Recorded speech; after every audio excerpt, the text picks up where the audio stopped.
am a huge fan of the Explore live cams because they have so many different live cameras going and it's all in one spot so you can look for them. I love putting them in my library on the TVs for the students to watch, and they love watching them.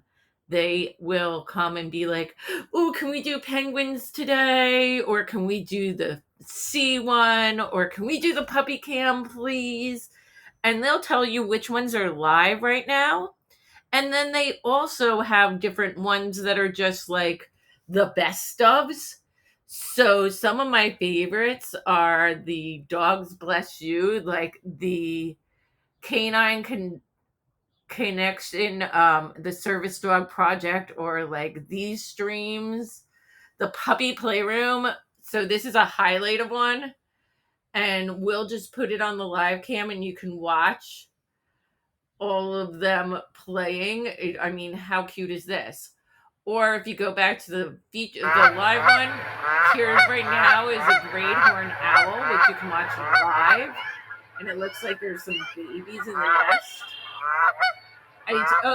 The kids love watching them. I highly recommend this website.